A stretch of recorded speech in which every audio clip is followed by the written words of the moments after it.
오늘 주실 하나님의 말씀은 세 군데인데, 첫 번째 구약성경 신명기 21장 5절 말씀.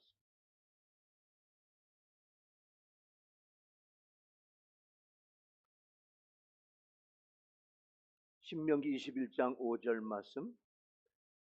말씀을 봉독을 하겠습니다. 신명기 21장 5절. 내의 자손 제사장들도 그리로 갈지니 그들은 내 하나님 여호와께서 택하사 자기를 섬기게 하시며 또 여호와의 이름으로 축복하게 하신 자라. 모든 소송과 모든 투쟁이 그들의 말대로 판결될 것이니라. 아멘. 마태복음 4장. 두 번째는 마태복음 4장 23절, 24절, 25절 말씀. 예수께서 온 갈릴리에 두루 다니사 그들을 회당에서 가르치시며 천국 복음을 전파하시며 백성 중에 모든 병과 모든 약한 것을 고치시니 그의 소문이 온 수리아에 퍼진지라. 사람들이 모든 앓는 자 곧 각종 병에 걸려서 고통당하는 자, 귀신 들린 자, 간질하는 자, 중풍병자들을 데려오니 그들을 고치시더라. 갈릴리와 데가볼리와 예루살렘과 유대와 요단강 건너편에서 수많은 무리가 따르니라. 아멘. 마지막 말씀은 디모데전서 3장 1절부터 5절까지의 말씀입니다. 디모데전서 3장 1절부터 미쁘다 이 말이여 그 사람이 감독의 직분을 얻으려 함은 선한 일을 사모하는 것이라 함이로다. 그러므로 감독은 책망할 것이 없으며 한 아내의 남편이 되며 절제하며 신중하며 단정하며 나그네를 대접하며 가르치기를 잘하며 술을 즐기지 아니하며 구타하지 아니하며 오직 관용하며 다투지 아니하며 돈을 사랑하지 아니하며 자기 집을 잘 다스려 자녀들로 모든 공손함으로 복종하게 하는 자라야 할지며. 5절에 사람이 자기 집을 다스릴 줄 알지 못하면 어찌 하나님의 교회를 돌보리요. 아멘.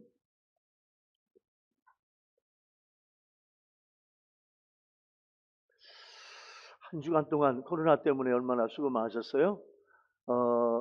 우리 어르신들 중에서 자, 코로나 1차 접종, 2차 접종 우선 2번 다 받으신 분 손 한번 들어봐요. 할렐루야. 고맙습니다. 그 다음에 한 번 맞으신 분들 고마워요. 네, 이제 2번도 다 맞고. 자, 우리 인터넷 유튜브 예배 드린 여러분들 백신 주사 맞으셨나요?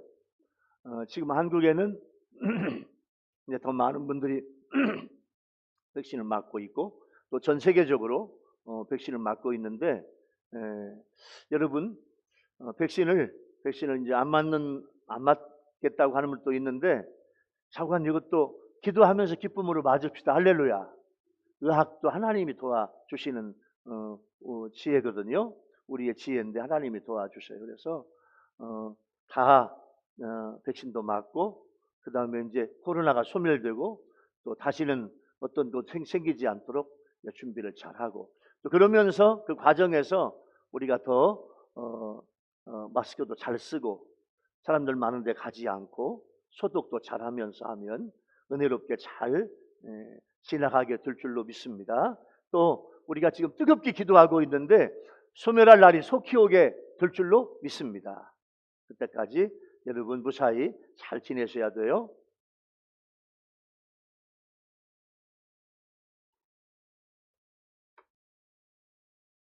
제가 지방교회에 부흥회를 인도하러 이제 차를 몰고 어느 낯선 도시에 갔어요. 참 그날 그 도시는 경상북도에 있는데 처음 가본 도시예요. 내비게이션이 없을 때 그때는 그곳에서 이제 길을 잃어버리고 지나가던 노인 어르신에게 길을 물어봤어요. 저 혹시 여기 중앙교회가 어딘지 아시냐고. 아마 여기서 제일 큰 교회라고 하는데 들어보셨냐고 아시냐고. 그랬더니 그 노인 어르신께서 저보고 그래요. 바로 뒤에 놔두고도 그것도 몰라요? 아, 이렇게 돌아봤더니, 아, 이거 보이네. 그래서 그냥 제가 혼났어요. 바로 뒤에 놔두고도 모르냐고. 그래서 저는, 아, 그러시군요. 근데 혹시 어르신 교회 다니시나요? 노인 어르신께서 저한테, 난 교회 싫어해요. 아, 이러시는 거예요. 제가 어르신, 오늘 혹시 저녁에 시간이 있으시면 저 교회에 제 설교 좀 들으러 오실래요? 제가 예수 믿고 천국 가는 길을 가르쳐 드릴게요. 그렇게 이제 전도하면서 이야기했더니 그 불신자, 예수 믿지 않는 노인 어르신께서 콧방귀를 뀌면서 이렇게 중얼거려요. 바로 뒤에 있는 교회도 모르는 놈이 천국 길을 어떻게 알아? 아이고, 내 그 소리 듣고 내가 충격받았네. 예? 바로 뒤에 있는 교회도 모르는 놈이 자기를 어떻게 천국 길로 인도하니? 야, 그래서 제가 참 하나님 앞에 회개했어요. 그런 수모를 받으면서도 감사한 것은 교회 오시라고, 예수 믿으시라고, 예? 전도했는데 아마 저한테 그렇게 혼낸 그 어르신은 아마 틀림없이 예수 믿게 될 줄로 믿습니다. 초청했거든요. 갈수록 전도하기가 쉽지 않아요. 갈수록 목회하기도 쉽지가 않아요. 그래도 해야 돼. 해야 돼. 오늘 저희 교회는 매년 드리는 목회자 주일이에요. 그동안에는 작년까지는 교역자 주일, 교역자 주일. 교역자와 목회자가 뭐가 다르냐? 여러분 한번 집에 가서 한번 나중에 찾아보세요. 그동안에는 교역자 주일로 했는데 오늘부터는 목회자 주일로 그렇게 바꿔서 부르고 싶어요. 목회자가 누구냐? 예? 어떤 사역을 하고 어떤 자세를 가져야 하냐? 성도들과 어떤 관계를 가져야 되느냐? 이게 이제 목회자 주일날 우리가 배워야 될 은혜입니다. 왜냐하면 신앙생활을 날마다 하나님께서 세워주신 목회자와 함께 해야 하는 거야. 근데요, 우리 교회는 작은 교회지만 참 하나님 앞에 감사한 것은 지금부터 25년 전, 30년 전, 거의 27, 8년 전에 우리 총회 교단 본부에서 전국교회 공문을 내려보내서 전국교회는 이렇게 5월 세 번째 주일, 5월 첫 번째 주일은 어린이 주일, 두 번째는 어버이 주일, 어저께가 스승의 날이야. 학교 스승의 날이어서 어저께가 스승의 날. 오늘이 이제 5월 세 번째 주일은 이제 목회자 주일, 교역자 주일. 이제 교회의 영적인 스승인 목회자들과의 관계를 어떻게 할 것이냐 하는 것을 설명하기 위해서 또 이제 알기 위해서 이렇게 교역자 주일, 목회자 주일 예배를 드리는 거예요. 왜냐하면 목회자와 늘 우리가 함께 하잖아요. 하나님은 구약시대에 레위 제사장들을 세워서 하나님을 섬기게 했어. 구약시대 레위 제사장이 오늘날 목회자야. 쉽게 말하면. 또 예수님은요, 신약시대에 목회자들이 어떻게 목회를 해야 될 것인가를 세 가지로 우리 예수님이 말씀해 주셨어요. 그리고 초대교회 최고의 목회자요, 최고의 사도요, 최고의 신학자인 사도 바울이 현대의 목회자들에게, 모든 목회자에게 갖춰야 될 자세를 13가지로 성경에서 말씀하고 있어서 오늘 세 가지, 신명기, 두 번째 마태복음, 세 번째 디모데전서 세 군데를 말씀을 읽은 거예요.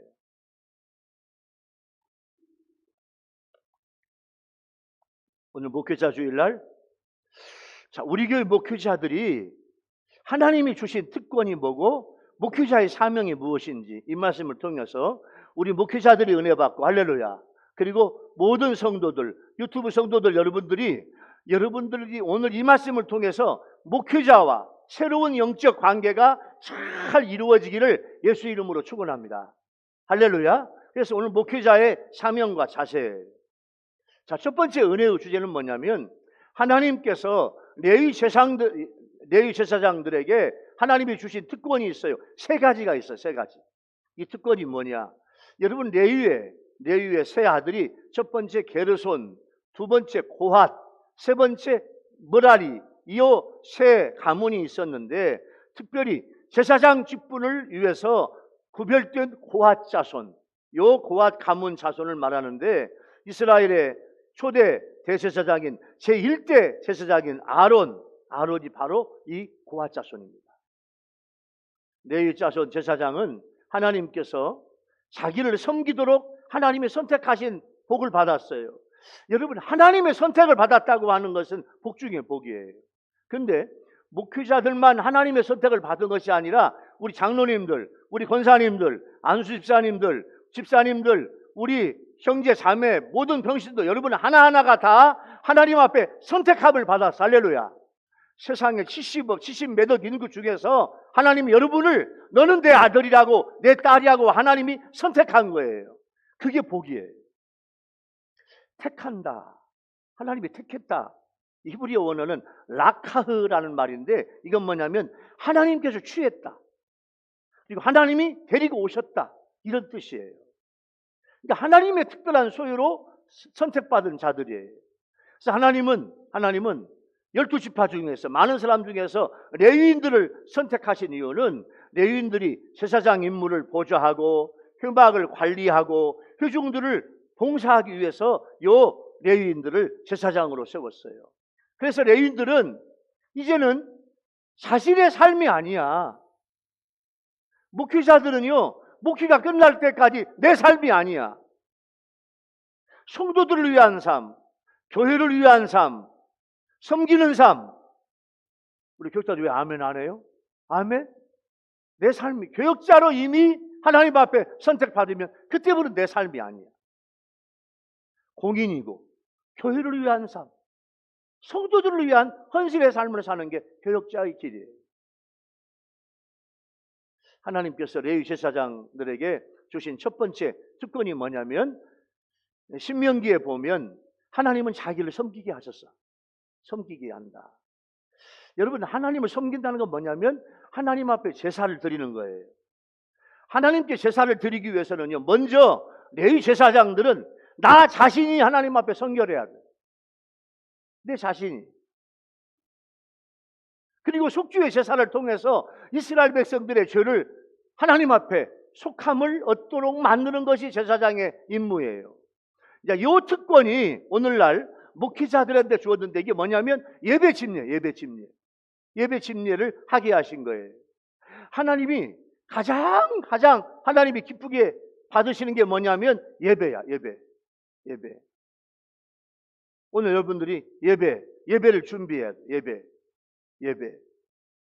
하나님 앞에 나와서 예배할 때 우리 교인들을 제가 여러 번 이야기하죠. 주일날. 요즘은 보세요. 복장에 대해서 자유로워. 여러분, 제가 만약에 양복을 입지 않고 티셔츠 입고 와서 설교하면 어떨까? 어때요? 괜찮을까? 홍콩에, 싱가포르에 있는 목사님은 티셔츠 입고 와서 설교를 해요. 지금 그렇게 해도 몇천 명, 몇만 명 모여. 미국에 있는 목사님들도 그렇게 해.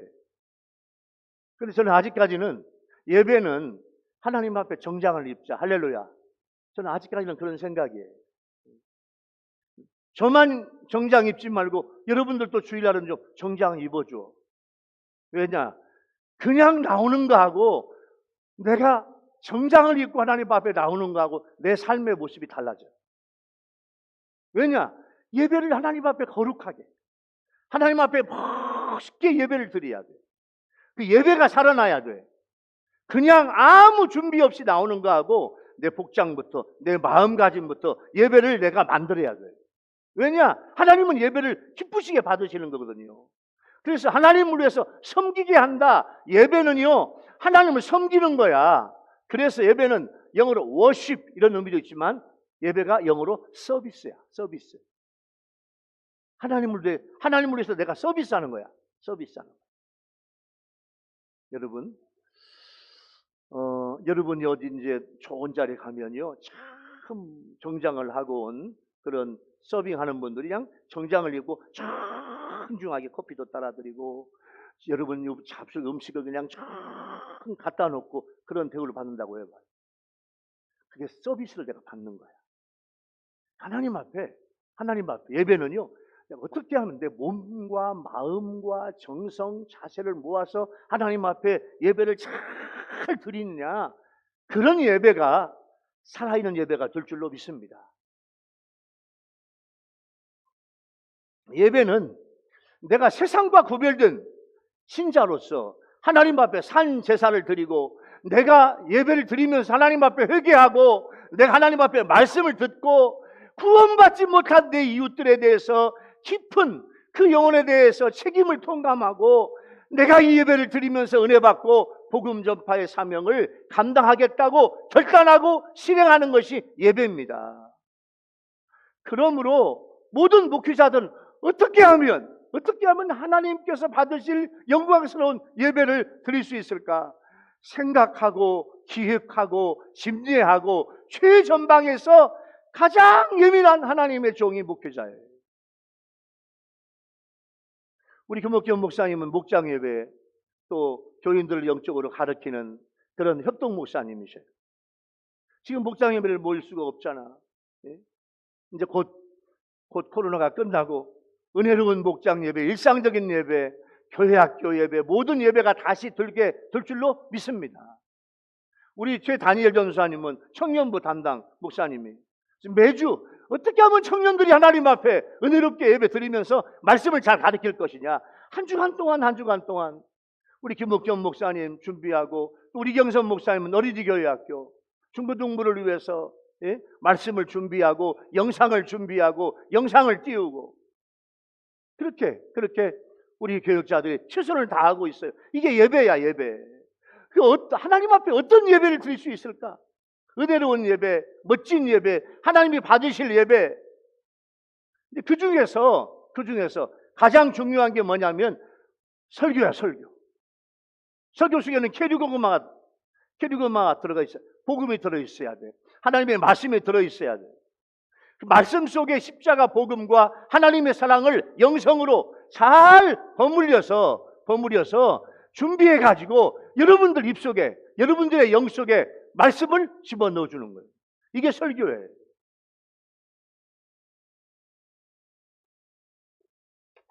첫 번째, 하나님은 레위 제사장들에게 하나님을 섬기게 하신 거. 섬기는 건 뭐다? 예배다, 예배가 중요해요. 예배권. 두 번째는 하나님의 이름으로 축복하라는 거예요. 축복권이에요. 이 축복 기도는 아브라함을 창세기 14장에 보면 멜기세덱이라고 하는 제사장이 아브라함을 축복해. 아브라함을 축복하니까 아브라함이 그 축복을 받고 11조를 해. 11조. 이게 최초의 11조야. 이게 멜기세덱 제사장이 하나님 앞에 하나님의 이름으로 축복하는 거예요. 구체적으로 하나님은 오늘 모세에게 말씀했어요. 그래서 모세야,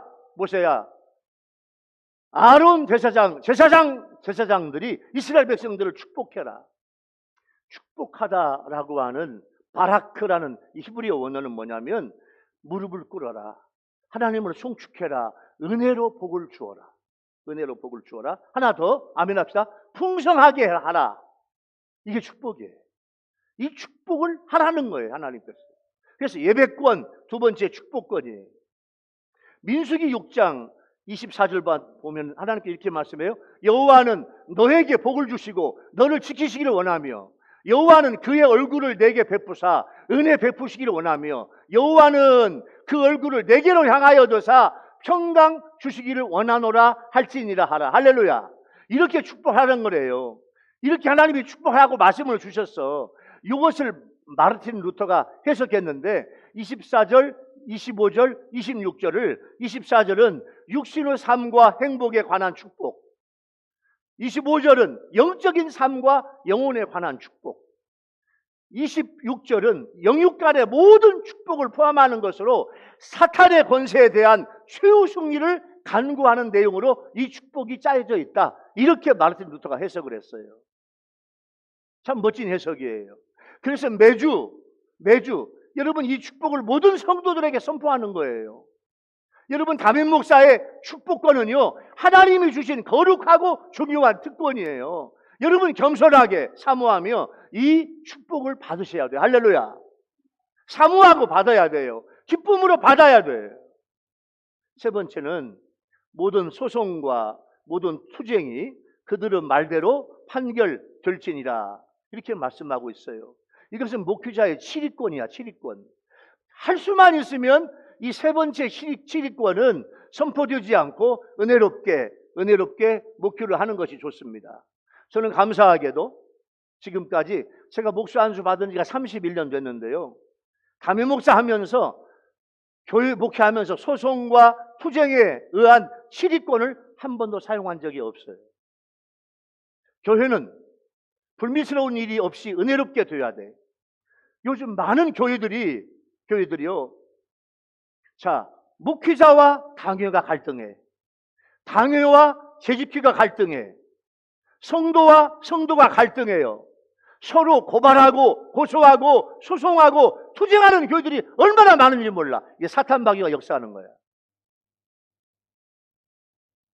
교회는 그렇게 사건이 발생하는 즉시 교회는요, 교회로서 사명을 감당하지 못하고 그 교회는 쇠퇴합니다. 그 교회는요, 부흥하지 못해요. 교회는요, 은혜롭고 사랑과 자비와 긍휼이 넘쳐야 돼.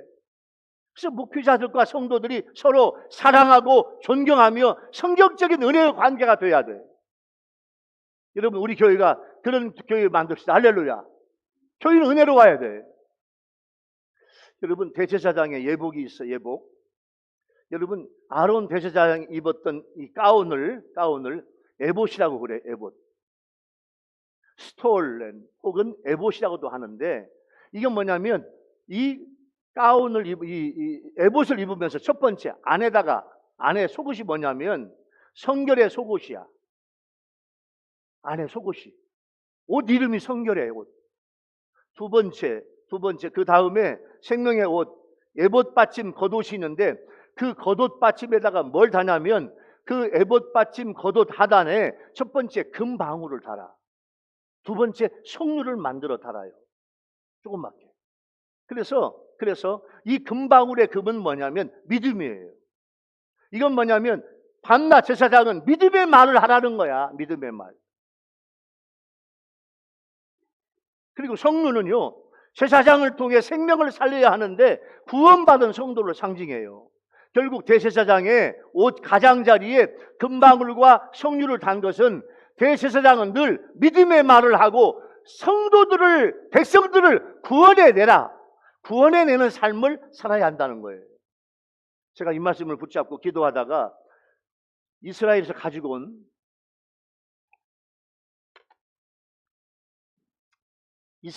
온 석류, 뽀메그란테, 이 석류를 말이죠, 제가 한번 잘라서 알갱이를 전부 씌워봤어요. 씌워봤더니 세상에 그 석류 알갱이가 750개가 나왔어요. 석류 속의 알갱이가. 하나님이 저한테 주시는 감동은 뭐냐면, 너는 평생 최소한 750명을 예수 믿게 해서 천국 가게 해라. 석류 속에 있는 알갱이. 여러분 하나하나가 석류 속에 있는 알갱이가 되기 바랍니다. 이 알갱이가 돼야 천국 가. 이 알갱이가 돼야 하나님의 나라를 들어가. 여러분 모두가 다 구원의 확신이 있고 기쁨으로 예수를 잘 믿는 성도가 되기를 예수 이름으로 축원합니다. 할렐루야. 우리는 왕같은 제사장들이에요. 이 사명을 감당하는 게 목회자야. 여러분, 이 세 가지 예배권, 축복권, 치리권을 하나님께서 레위 제사장들에게 주셨는데, 지금까지 현대 교회에서도 오늘의 목회자들이 저도 이 사명을 감당하고 있는 거예요. 하나님이 세 가지 주신 요 축복권, 예배권, 축복권, 치리권을 인정하고 여러분 겸손하게 순종해야 돼. 예배를 잘 드려야 돼. 예배를 잘 드려야 돼. 예배의 협력자가 되고 축복기도로 축복을 받고 은혜롭게 목회할 수 있도록 교회와 성도들과 목회자들을 잘 도와야 돼. 우리 교회는 지금까지 잘하고 있는데 앞으로도 변함없이 더 잘 되게 될 줄로 믿습니다.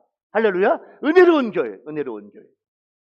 자, 두 번째 은혜의 주제는요, 예수님이 보여주신 사명인데 마태복음에 나와 있어요. 마태복음에는 예수님께서 공생애를 시작하시면서 행하신 세 가지 사역이 나와 있는데, 이 사역은 예수님이 십자가에서 돌아가실 때까지, 십자가 사역 마칠 때까지 하셨고, 갈릴리 사역의 아주 중요한 사역이 세 가지예요. 첫 번째, 회당에서 가르치셨어요. 가르친다, 그 말은 헬라 언어가 디다스코라는 말인데, 이것은 교훈적인 설교를 한다, 누구에게 교훈을 한다, 가르친다, 이런 단어예요. 그러니까 성경을 쉽게 풀어서 말씀을 하고 실천적인 교훈을 주시는 것이 바로 회당에서 가르친 예수님의 모습이에요. 두 번째, 천국 복음을 전파해야죠. 전파한다, 헬라 원어는 케루소인데, 이건 천국 복음을 들어야 될 필요성 있는 절실한 자들에게 천국 복음을 전해주고 회개하게 만들고 복음의 소용, 복음을 받아들이는 메시지를 함께 선포하라. 이게 천국 복음 선포예요. 첫 번째, 말씀을 잘 가르치고, 두 번째, 천국 복음을 선포하고, 자, 세 번째, 모든 병과 약한 것을 고쳐라. 주님이 고치셨어요. 고친다, 그 말은 영어로 테라피오라고 하는 헬라 원어인데, 이건 뭐냐면 육체의 치료, 영혼의 치료까지 행하는 거예요. 단순한 의학적 처방뿐만 아니라 메시아가 가져다 주는 죄와 사망의 진정한 회복과 치유까지 포함해요. 이 세 가지 사역은 예수님이 사역이 다할 때까지 계속되었고, 예수님이 부활승천하신 다음에도 성령 충만한 주님의 사역자들을 통해서 이 세 가지 회당에서 가르치시고, 교회에서 가르치시고, 두 번째 천국 복음을 전파하시고, 세 번째 모든 병과 약한 것을 고친 것을 이 모든 사역자들이 다 감당을 하였어요. 모든 병과 약한 것을 고쳤다, 이 말은 신체적, 정신적 질병과 허약함을 모두 고치는 건데, 예수님은 종말론적으로 구원을 위해서 이 땅에 오셨는데, 예수님 보니까 현재 사람들이 당하는 고통, 거기에도 예수님은 관심을 갖고 사랑해 주셔서 고쳐주셨어요. 인간의 부족함을 아시고 인간의 질병을 치유해 주신 것은 예수님 자신이 구약에 예언된 그 메시아 예수 그리스도이신 것을 우리한테 보여주고 있어요. 예수님의 소문이 수리아는 지금의 시리아야. 시리아. 그 수리아까지 퍼져요. 예수님의 소문이 수리아까지 쫙 퍼진 것은 앞으로 장차 복음이 유대 지역을 넘어서 전 세계로 복음이 확산될 것이다. 할렐루야. 급속도로 퍼질 거다 하는 것을 암시하는 거예요. 자, 오늘 말씀에서 마태복음 말씀, 앓는 자. 이건 뭐냐면 신체적으로 몹시 병들어 있는 상태가 앓는 자야. 꽁꽁 앓아. 아파가지고. 그 다음에 각색 병과 고통 당하는 자, 이건 여러 가지 질병과 고통에 사로잡혀서 꼼짝 못하고 있는 모습이에요. 귀신 들린 자, 이건 뭐냐면 귀신의 세력에 억눌려 귀신의 세력 아래에 있는 자, 이게 귀신 들린 자예요. 신약에는 귀신의 세력에 사로잡혀서 고통하는 사람들이 많이 등장해요. 또 오늘 본문에 간질하는 자, 간질은요 중추신경 이상으로 생기는 질병이에요. 마태복음 17장에 보니까 귀신에 사로잡혀가지고 간질이 온 사람도 있어. 중풍병자는 뭐냐? 중풍병자는요, 자, 내 속에는 신경이 느슨해지고 무력해지고, 그래서 손, 발, 수족이 약하게 돼가지고 신체에 마비가 오는 고통을 당하는 사람들이 이게 중풍병자인데, 예수님은요 어떤 병도 중풍병자까지 모든 병을 완전하게 다 고쳐주셨다. 할렐루야. 이게 주님의 은혜야. 주님의 은혜입니다. 예수님은 교육하시고 전도하시고 봉사, 이 세 가지를 잘 실천하신 거예요. 예수님은요, 예수님께 나오는 자가 유대인이건 이방인이건 가지 않고 다 치료해 주었어. 다만 하나가 있다면 그리스도이신 예수님을 찾느냐 찾지 않느냐. 예수를 찾는 사람에게는요, 모든 병을 다 고쳐주셨다 그 말이에요. 여러분, 잠언 8장 17절 말씀 볼까요? 나를 사랑하는 자들이 나의 사랑을 입으며 나를 간절히 찾는 자가 나를 만날 것이니라. 여러분, 날마다 주님을 만나. 할렐루야. 주님과 함께 동행하는 여러분 되기를 예수 이름으로 축원합니다. 주님과 함께 동행하면 코로나도 세상의 어떤 질병도 여러분에게 오지 못하게 될 줄로 믿습니다. 예레미야 29장 말씀 볼까요? 너희가 내게 부르짖으며 내게 와서 기도하면 내가 너희들의 기도를 들을 것이요 너희가 온 마음으로 나를 구하면 나를 찾을 것이요 나를 만나리라. 할렐루야. 주님의 사역은요, 갈릴리를 다니시면서 가르치시고 천국복음을 전하시고 모든 병과 약한 것을 고쳐주셨어요. 이 사명을 주님께서 우리한테 주신 거예요. 특별히 목회자에게 주었어요. 가만히 앉아서 복음을 전하는 것이 아니에요. 예수님은 직접 찾아가서 복음을 전했어요. 예수님은 해변이건 산이건 우물가건 잔치집이건 어디든지 복음을 필요로 하는 사람들이 있는 곳마다 복음 들고 주님은 가셨어요. 그 사람들이 죄인이건 의인이건 아무 상관이 없어. 그들의 문제가 무엇이든지 예수님의 은혜를 필요로 하는 사람들에게 주님은 가신 거예요. 그리고 천국 복음을 전하시면서 도전과 충격을 주셨어요. 저에게, 우리 교역자들에게 이게 도전이야, 도전. 어떤 도전이냐? 첫 번째, 예수님처럼 말씀을 잘 가르쳐야 돼. 할렐루야. 두 번째는요, 모든 병과 약한 것들을 교인들의 모든 병과 약한 것이 있다면 교인들을 상담하고 교인을 안수하고 다 고쳐내야 돼. 다 고쳐내야 돼. 여러분, 이게 쉽게 잘 안 돼. 금방금방 잘 되면 얼마나 좋아. 근데 이게 쉽게 안 돼. 그래서 저는 막 기도실에서 몸부림치며 주님께 눈물로 기도합니다. 하면 할수록 저의 부족함을 느껴요. 그런데 주님은 이미 저에게, 우리 모든 목회자에게, 모든 성도에게 주님이 이미 답을 주셨어. 어떤 답을 주셨냐?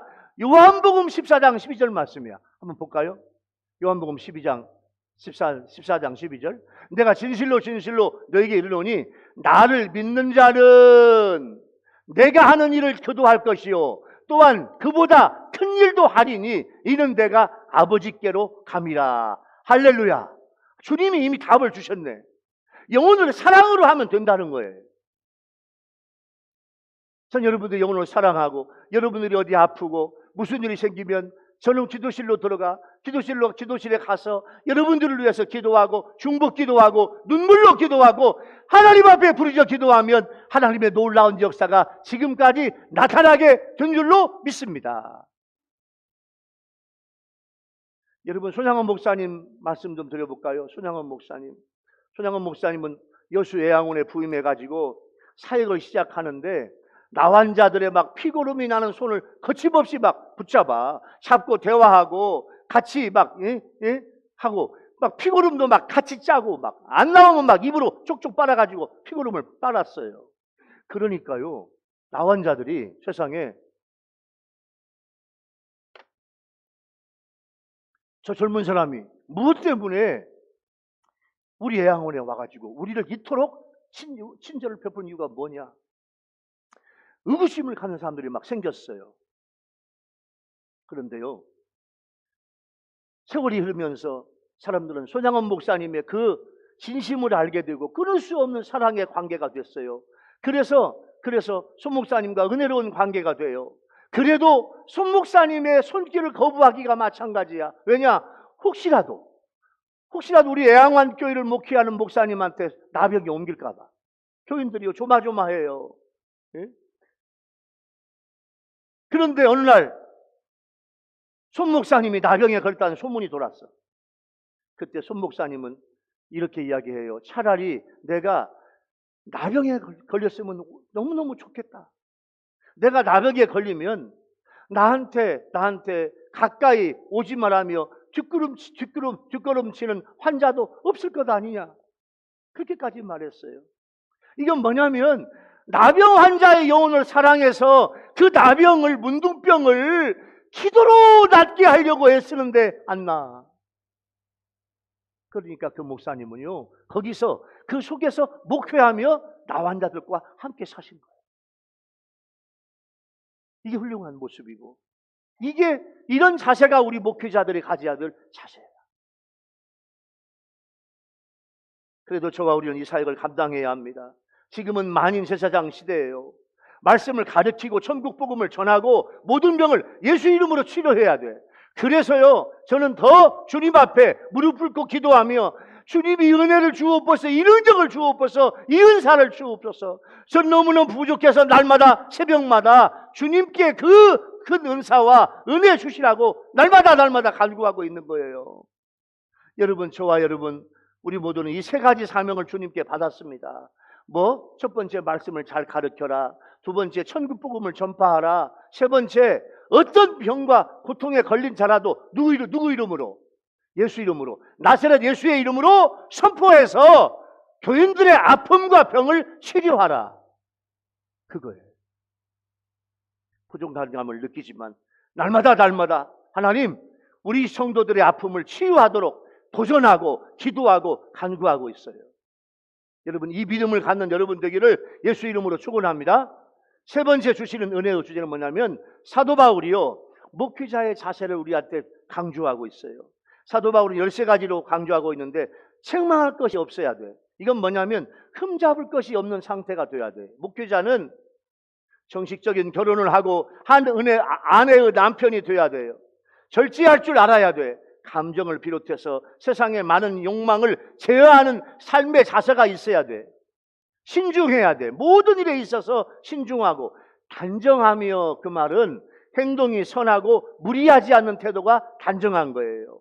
나그네를 대접하며 낯선 사람도 사랑하라는 거예요.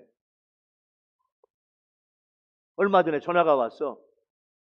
우리 권사님한테, 권사님, 어떤 청년이 목사님을 만나고 싶대요. 아, 그래요?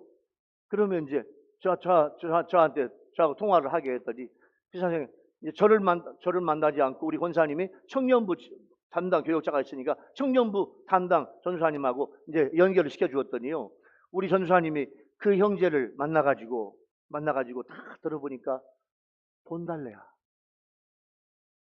그래서 밥도 사주고 돈 5만 원도 주었어. 교회에서 물론 다 지출했지만. 그 다음 주에 교회 나온대. 나왔을까 안 나왔을까? 예? 밥 얻어먹고 돈 5만 원 받고 안 나와. 한두 가지가 아니야. 한두 가지. 알면서도 그 나그네를 접대할 수밖에 없어. 그죠? 낯선 사람을 사랑하라는 거예요. 이게 목회자의 삶이야. 말씀을 잘 가르쳐야 돼. 술을 즐기지 아니해야 돼.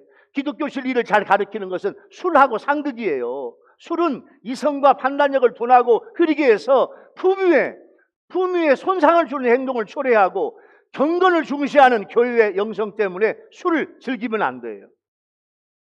구타하지 아니하며, 이건 말과 태도를 통해서 상대방의 인격을 훼손하는 일을 하지 않는 거예요. 관용해야 돼. 선한 감정을 가지고 호의적이며 친절하고 참을성과 그런 동정심이 많아야 돼. 다투지 아니해야 돼. 불필요한 논쟁할 것 없어. 이해관계로 이런 논쟁을 피해야 돼. 돈을 사랑하면 안 돼요. 돈에 대한 애착을 버리고 탐욕을 가지면 안 돼요.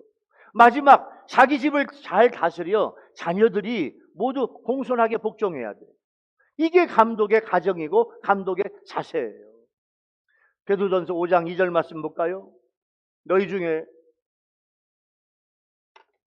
하나님의 양무리를 친다는 말은 먹인다 그 말이야. 하나님의 양무리를 먹이되 억지로 하지 말고 하나님의 뜻을 따라 자원함으로 하며 더러운 이득을 위하여 하지 말고 기꺼이 하며, 그렇게 말씀하고 있어요. 사도 바울은 디도서에도 감독의 자격, 목회자의 자격에 대해서 말씀하고 있어요. 현대 목회 쉬운 일이 아닙니다. 목회자는 모든 일에 있어서 낮아진 겸손으로 해야 돼. 자, 하나님이 강단권도 주셨고 성례, 세례와 성만찬을 집례하는 권한도 주셨고 시리권도 주셨고 안수권도 주셨고 축복권도 주셨지만은 그러나 교회가 성장해야 돼. 교회가 부흥돼야 돼. 은혜로운 교회를 만들어야 돼. 이게 쉬운 일이 아니야. 그래도 우리 교회는요, 여러분, 우리 정말로 우리 교육자들이 고맙게 생각하고 감사해요. 우리 교단에서 25년 전에 앞으로 매년마다 5월 세 번째 주는 교역자 주일, 목회자 주일로 지켜라 해가지고 공문을 내려버렸는데 전국에 5월 세 번째 주일날 목회자 주일 지키는 교회가 거의 없어. 거의 없어. 유튜브 방송이 시작되기 전에는 우리 장로님들이 매년 5월 세 번째 주일은 강단에서 장로들이 돌아가면서 설교해요. 저희 사람이 저보고 그러는 거야. 목사님, 아이 장로님 설교 좀 시키시지. 우리 장로님들 은혜로운 설교 얼마든지 할 수 있는데, 예? 우리 장로님들 유튜브 좀 내년에 내보낼게요. 내년에 세 분 장로님 순서가 누군지 모르겠지만 내년에 우리 장로님들 이제 만약에 이제 유튜브를 안 할 수가 없네. 왜냐하면요, 우리 이경선 목사님하고 우리 이제 전도사님이랑 전 세계 국내 국외 어느 나라에서 유튜브를 가장 많이 보느냐, 유튜브 조회수가 얼마나 되느냐. 우리 교인들은 유튜브 안 봐. 좀 열어봐서 좀 해줘요. 뭐 해주는 거 알지? 다른 교인들이 해외에서 보더라고. 매년마다 이제 앞으로 코로나가 소멸돼도 유튜브 방송은 계속 해야 될 것 같아. 그런 생각을 해요. 그러니까 교회가 부흥돼야 돼. 은혜로운 교회가 돼야 돼. 예? 은혜로운 교회가 부흥되는 거예요. 여러분, 모든 성도들은요, 주님의 종을 괴롭게 하지 말아야 돼. 하나님은 하나님의 종의 편, 예레미야 1장 9절 10절 말씀에 보면 하나님이 하나님의 종을 특별히 사랑한다고 하는 말씀이 나와요. 여러분, 미리암이요, 모세를 원망하다가 문둥병이 와요. 모세를 대항하다가 고라당이 땅이 갈라져 가지고 여호와께 불이 나와서 불살라 죽어요. 사울왕이 예배권 우습게 보고 거역해서 사울왕이 하나님 앞에 죄를 받아. 영적인 스승인 예수님을 가르다가 팔아먹잖아요. 저주받아 자살해. 다윗은요, 아무리 사울이 잘못했다고 하더라도 다윗이 사울왕을 죽일 기회가 있어. 근데 손대지 않아. 왜? 다윗은요, 하나님이 기름 부은 사울왕을 다윗이 손댈 수 없다 그거야. 이게 다윗의 지혜입니다. 하나님이 다윗 왕을 치실 때까지 하나님께 맡겨. 이게 다윗의 지혜와 용기예요. 여러분, 목회자가 잘못할 수 있어요. 그때는요, 여러분이 목회자를 위해서 하나님께 중보기도 해야 돼요. 잘못된 목회자, 타락한 목회자, 회개하지 않는 목회자는 하나님이 치셔. 하나님이 치셔요. 에스겔 34장에 보면요, 두려워. 에스겔 34장을 읽다 보면 하나님 앞에 두려워. 목회를 잘못한 자에게 주시는 하나님의 저주가 들어있어요. 여러분, 제가 여러분의 담임 목사예요. 우리 협동 목사님, 우리 전도사님, 또 우리 경선 본목사님, 우리 교회를 위해서 섬기고 일하고 있는데 부족해요. 그러나 여러분들이 기도해 주시면 은혜로운 목회자가 될 줄로 믿습니다. 100점짜리 목회자가 어디가 있겠어요? 세상에 100점짜리는 없습니다. 없습니다. 여러분들이 저희들을 키워주셔야 돼요. 네? 도와주시고 키워주시고 격려해주시고 함께 해야 돼요. 그게 은혜로운 교회입니다. 오늘 시골교회에서 한 학생이 선생님께 와서 교회학교 고등부 부장인데요, 이 친구가 자꾸 자살하고 싶대요. 고등학교 학생이. 알고 보니까 그 집에 시집갔던 고모가 이혼을 한 후에 귀신 들려가지고 다시 고향으로 와가지고 그 집에 불상을 차려놓고 구슬을 하는 거야. 그러니까 이 조카가 이게 괴로워가지고 자살하고 싶다. 그 이야기를 선생님한테 이야기를 하니까 그 선생님이 목사님한테 그 이야기를 해가지고 그 형제를요, 그 고등학교 2학년 학생인데 목사님이 사택으로 데리고 와가지고 1년 동안 너 집에 가지 말고 우리 사택에서 공부하고 밥 먹고 너 고3이니까 열심히 공부 좀 하거라 해가지고 목사님이 그 학생을 1년 동안 먹이고 잠재워주고 같이 하면서 공부시켜가지고 좋은 대학에 갔어요. 지금은 좋은 직장 다니면서 훌륭한 교회 일꾼으로 활동하고 있어요. 스승의 개념이 어저께 스승의 날 학교 선생님이 스승이지요. 그런데요, 여러분, 교회 목회자나 교회 학교 교사도 스승입니다. 세상 학교의 스승도 중요하지만 훨씬 더 중요한 것은 영적으로 더 나에게 영원한 진리를 가르쳐주고 나에게 영적인 스승이, 이게 진정한 영적 스승이에요. 영적인 제자 디모데를 아비의 심정으로 가르쳤던 사도 바울은 영적인 스승이며 담임 목사였어요. 담임 목사와 교회의 목회자는 여러분들의 영적 스승이에요. 가르침을 잘 받고 좋은 관계를 유지해야 돼. 그것이 이게 영적 스승과의 관계입니다. 그래서 모든 목회자들은요, 생명 걸고 목회를 해야 돼. 성도인 양을 위해서 목숨 걸고 사랑해야 돼. 이런 교훈들이 오늘 목회자 주일날 우리에게 주시는 하나님의 은혜입니다.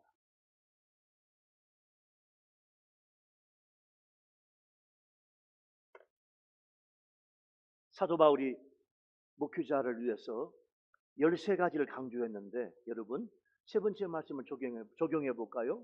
여러분, 우리 교회에서 목회하는 목회자들 위해서 여러분 날마다 중보기도 많이 하고 계십니까? 중보기도 해주셔야 돼요.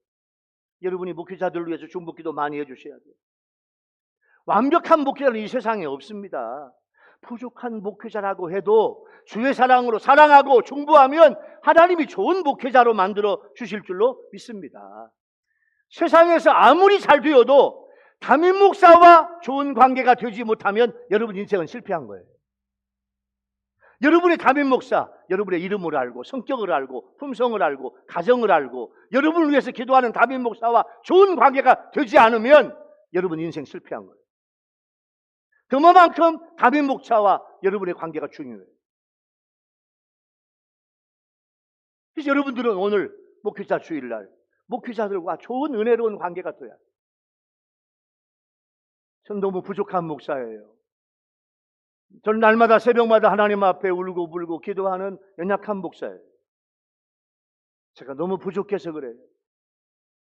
우리 목회자들은 다들 그렇게 부족한 마음으로 하나님 앞에 무릎 꿇고 기도하며 목회하는 거예요. 오늘 말씀을 마무리할게요. 사랑하는 우리 일교회 성도 여러분, 유튜브를 통해서 예배를 드리는 우리 유튜브 시청자 성도 여러분, 오늘 5월 세 번째 주일은 우리 교회는 목회자 주일입니다. 앞으로 한국교회가, 세계교회가 5월 세 번째 주일은 다 목회자 주일 예배를 드리면 좋겠어요. 함께 목회자와 함께 말씀을 나누고, 하나님은 내유제사장들에게요 목회자의 3가지 특권을 주셨다니까요. 예수님도 3가지 목회자가 해야 될 일을 주셨어요. 사도 바울도 13가지를 주셨어요. 그래서 이것을 생명 바쳐 헌신하고 목회하고 성도를 사랑하면 기쁨으로 목회하게 될 줄로 믿습니다. 모든 목회자가 기쁨으로 목회할 수 있는 교회의 풍토가 돼요. 감사한 것은 우리 다교 장로님들 3분이 저를 너무너무 사랑해 주시고, 우리 협동 목사님, 본목사님, 전도사님을 너무너무 사랑해 주시고, 교인들이 너무너무 사랑해서 고마워요. 저희들은 정말로 기쁨으로 행복하게 목회하고 있어요. 목회하다가 부족한 것이 있다고 하더라도 여러분들이 사랑으로 봐주시면서 중보로 기도해주면 더 좋은 목회자가 될 줄로 믿습니다. 그래서 은혜로운 교회를 만들어 가야 돼요. 그런 은혜로운 교회를 만드는 여러분 모두가 되기를 예수 이름으로 축원합니다.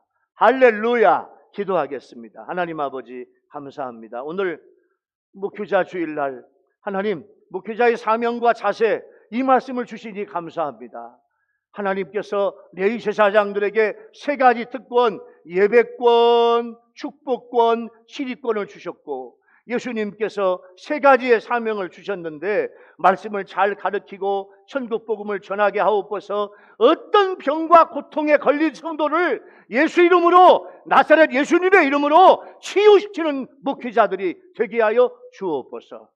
사도 바울이 강조했던 13가지 그런 목회자가 우리 모두가 되게 하여 주옵소서.